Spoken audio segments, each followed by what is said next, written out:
What's up, everybody? It's your boy Mood616 here, and I am finally back with a brand new DVD/Blu-ray update for y'all.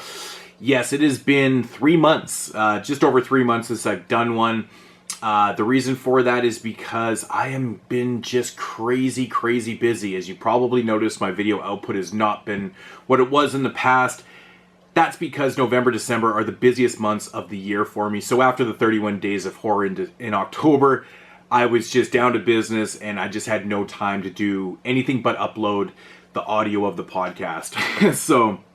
But I am back here and trying to put out some videos for y'all. So basically, this might be part one of 2 videos for this update, depending on how long this DVD portion goes. But my Blu-ray portion is I almost have 100 Blu-rays, so I'm not sure how long that's going to take. It's 3 months worth, basically.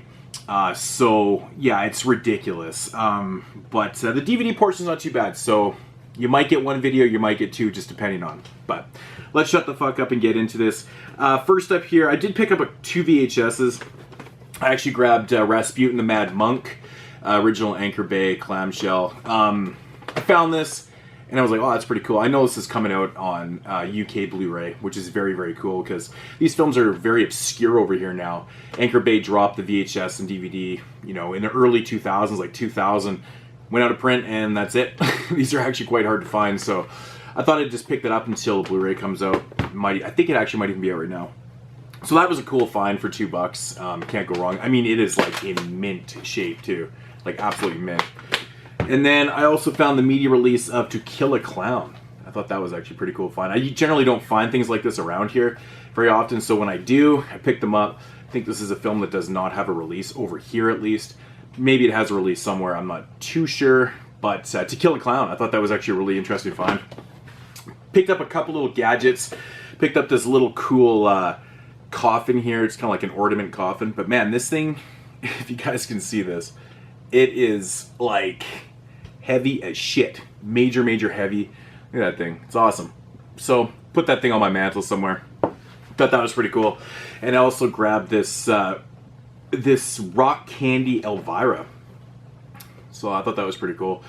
Came across it. I had no intentions of buying anything that day. I just saw it and I was like, oh, that's cool. I don't have anything Elvira, so it's like, why not? Why not grab some Elvira for the house?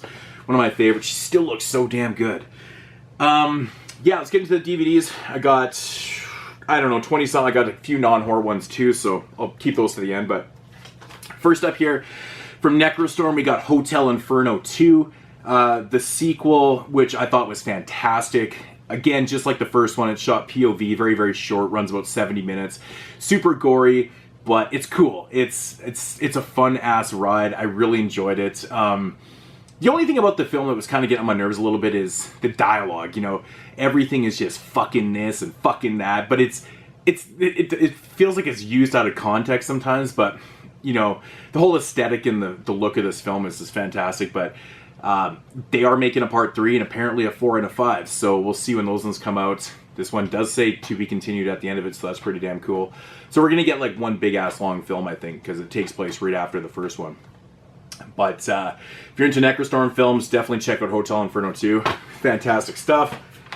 Next up here from Intervision, sub-label of Severin, we have Suffer Little Children. I did a review for this in the 31 Days of Horror.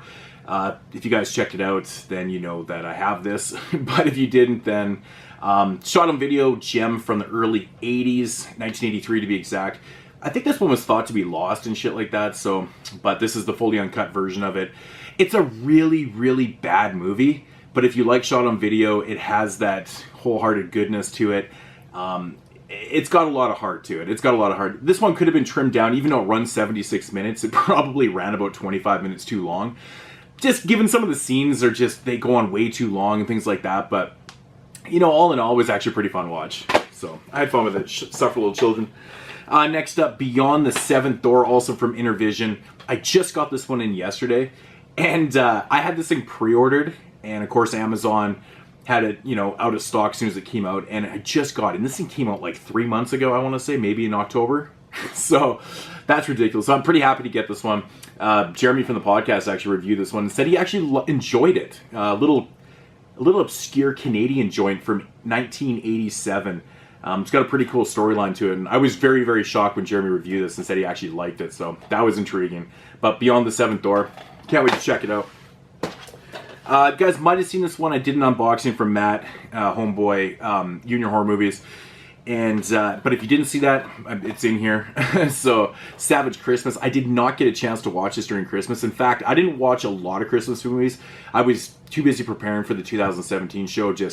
I watched like 30 films over the holidays. It was ridiculous. So I watched, my regular watches that I do during the holiday season, Christmas related. But I didn't get a chance to watch this one. It looks super low budget, but it's Christmas related, so I got to check it out at some time, right? But Savage Christmas next year, that'll be on the list. Next up, finally got my hands on this. I've been wanting to get this one, but the price was just redonkulous, and it finally dropped. I think I ended up getting this one for $14, which I thought was pretty good considering it was selling for $35 all the time on Amazon. It was ridiculous. So that was cool, and that's Lung. I think it's also known as Lung 2. Might be a different cut, I'm not 100% sure. But yeah, so, I think this is theoretically the sequel to Flowers, which was fantastic, by the way.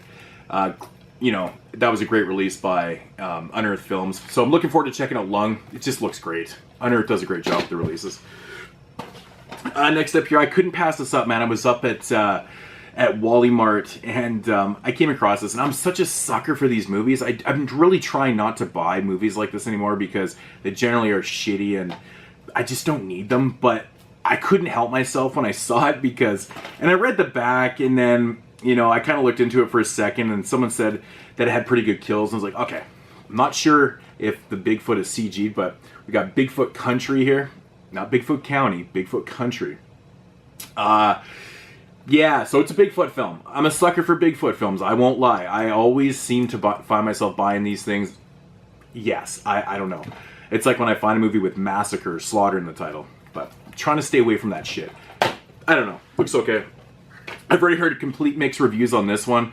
Psychopaths, Jeremy actually reviewed this one, or watched this one. He said it sucked. Danny said it was pretty good. So...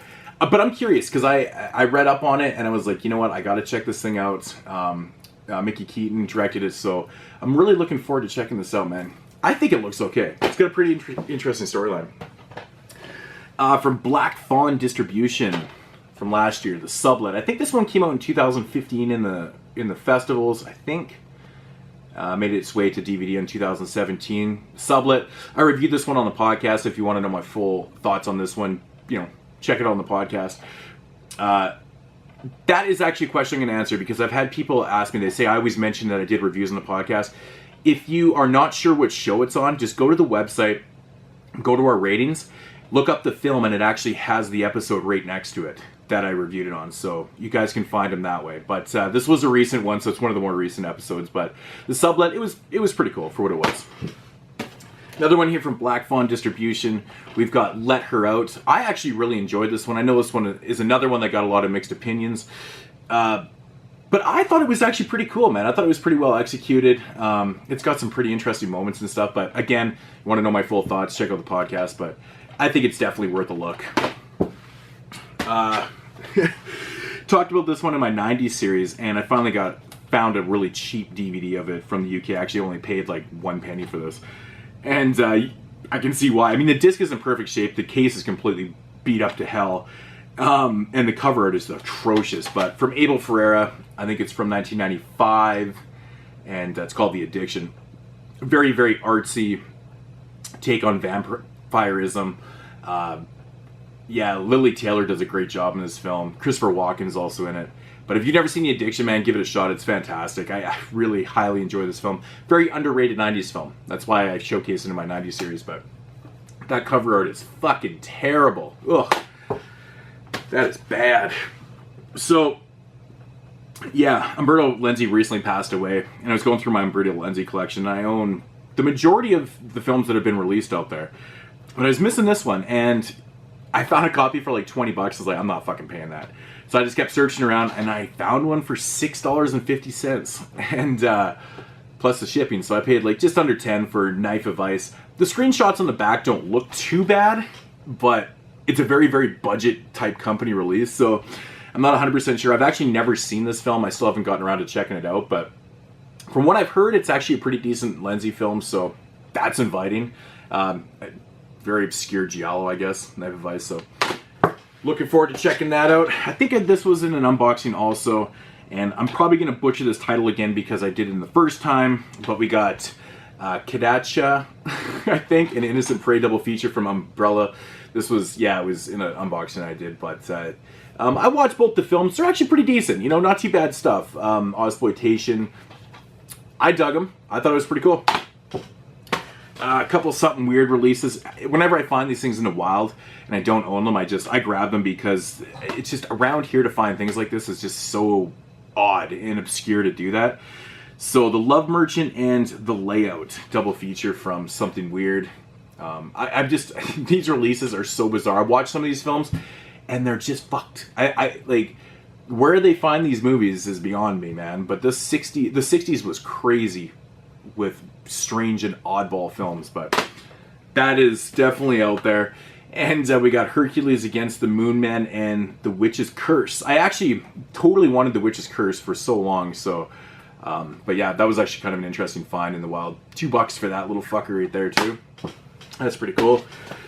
Grabbed this because I didn't own either one of these, and I believe the sequel is not on Blu-ray, but the first one is, and that's the Addams Family double feature with Addams Family and Addams Family Values. I actually enjoy these films for what they are. They're kind of fun. Good family, wholesome shit I can actually, you know, kind of play for my kid. Even though these things are actually rated PG-13. Wow, that's interesting. I didn't even realize that, but yeah, the Addams Family brings back memories. I actually seen both of these in the cinema, I believe. Maybe not the second one. I definitely saw the first one, but yeah. Another film that I reviewed on the 31 Days of Horror, and this shit is just funny to me.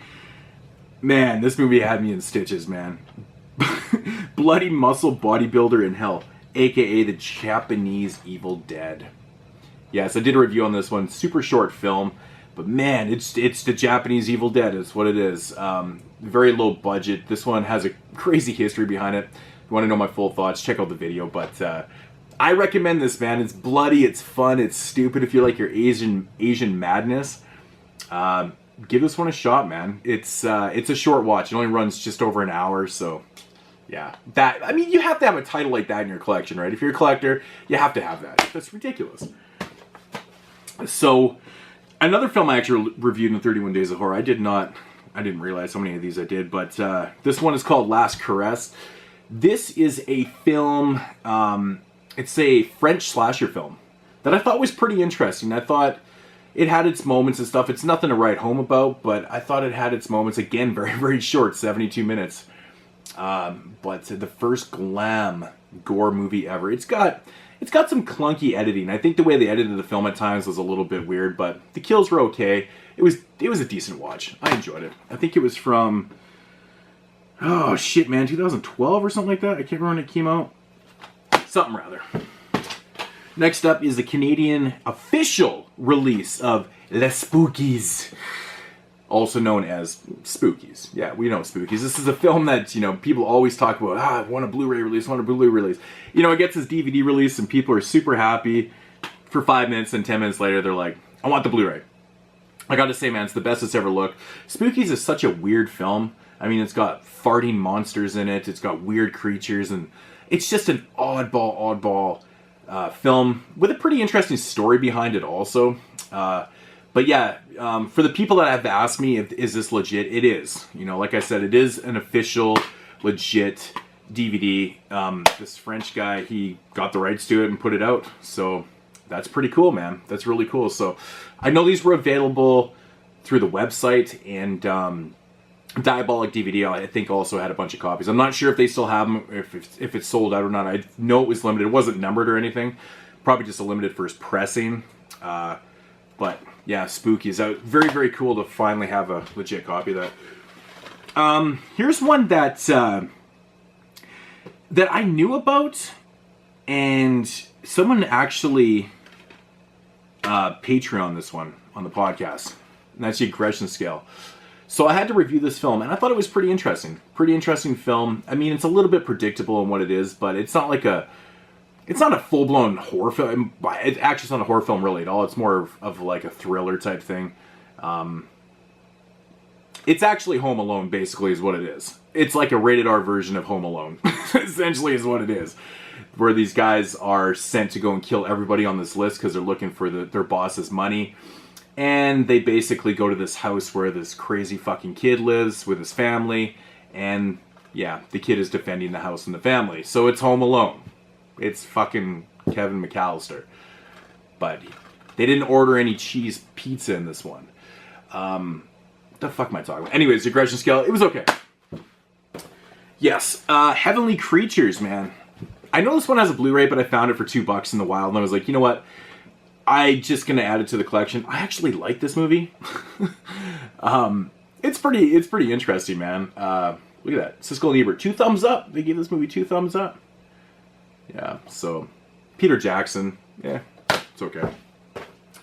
My homeboy Blu-ray Lantern made me a copy of this. Seen this in an unboxing probably, but that's Tree Venge. Now, it's interesting because, like, not even, I mean, we've mentioned this many times on the cast, and probably mentioned it on my channel too, but how this needs a legit release. Like, it's amazing that Jason Eisner never actually put this out, you know, or like pressed up a limited amount of copies or something, because everyone's been screaming for Tree Venge to come to DVD or Blu-ray or whatever, because it's a really good short. It's awesome. It's got a lot of subtext to it. It's funny, it's gory, it's ridiculous, it's short. You can watch this thing over and over again and never get bored. So, but yeah, Tree Venge. If you've never seen this, you can watch the whole short on YouTube. Yeah, that's where you can watch it because it's just there for free. So yeah, he did a pretty good job. Made a little Christmas tree. I got to say the whole layout here is amazing. Like, he did a great job. This paper is like not even like normal paper. It's like real paper. It's like real paper. I meant like DVD. Never mind. You guys know what I mean. And then season 6 here of American Horror Story. Had to grab it. It was like $10 on Black Friday. $9.99 I believe it was. So I was like, shit, gotta grab it. Still haven't even watched season 1. Now I have all 6 seasons, and I'm very much like that with shows. For some odd reason, I really like to wait until the show is done. Even though with this, I know that every season is different, and I don't have to wait till the whole series has played its course. Because I don't like to start a show and then have it end before before it's supposed to end, and then you get into it and you're like, fuck that. That's what happened with Deadwood for me, and to this day I'm still pissed off that show never got its 4th and final season. But yeah, no, I'm gonna get into these one day. My wife watches like a million shows, and she likes to watch TV shows with me, so this is next up. Season 1, that is. So I got a few non-horror things here. South Park season 20. Pretty pissed it came in this keep case because I actually have season 15 like this too, but all the other ones are like in the, the thicker digibook style things. So out of 20 seasons, I've got 2 like this now. What the fuck? My OCD is killing me. I don't really give a shit. South Park is still one of the funniest shows ever. I mean, in its 20th season, it's still brilliant. I've seen the season. But yeah, I just got this in a couple days ago, so I couldn't pay. It was like $10. It's crazy. So I was like, nice. I've got a couple documentaries here. 2 turntables and a microphone. The Life and Death of Jam Master Jay. I saw this when it came out back in 2008 or 9 or something. Yeah, 2008 I think it says. Good documentary, man. Showcasing Jam Master Jay's life, who was gunned down, taken from us way too early. It's just ridiculous. Like the most unlikely person to get killed. But yeah, it's got a lot of good interviews and good footage and stuff in there. And Run DMC are one of my favorite groups of all time. So really good stuff right there. This is pretty interesting. I haven't seen this yet, but I didn't even know this existed until I was looking at documentaries and stuff. And it's called I Want My Name Back. It's Wonder Mike and Master G of the Sugar Hill Gang, basically talking about Rapper's Delight and the whole journey until Rapper's Delight in the late 70s and stuff like that. So this is very cool, man. This is like true school stuff. So I'm very excited to dig into that. And I also picked up Stretch and Bobbito, radio that changed lives, man. Stretch and Bobbito were like my gods in the 90s. These guys changed hip-hop forever. They gave everybody their starts on radio, man. Like, they just, if you were on the Stretch and Bobbito show, you were making it. That's how extreme these guys were. That's how everybody took these cats seriously. And you know, actually, Stretch and Bobbito are back now doing a podcast, not just strictly hip hop. It's like sports and political and everything kind of related. But it's very cool that Stretch and Bobbito are back. If you've never seen Stretch and Bobbito, this documentary, check it out. It's fantastic. If you're a hip hop fan, it's got great footage from the early '90s and shit. It's awesome. Fucking loved it. I also picked up Clue, Clue DVD. Yeah, man, it was fucking funny. I was talking about this film, and I went to my collection. I was like, shit, man, I thought I owned it, and I didn't. So I actually went down to my buddy's shop, and I'm like, man, you got a copy of Clue? And he's like, I actually do. So I had to pick it up. It's still a really fun movie. But, yeah. And then last up for the DVDs, and I think that's it, we got Sugar Hill. What a finale that is for the DVDs. Sugar Hill. Wesley Snipes. It's actually kind of funny, man. I ordered this and they sent me 2 copies. So I looked at my, you know, what I paid and stuff. I only paid for 1 copy and they sent me 2. So somebody fucked up and sent me 2 copies.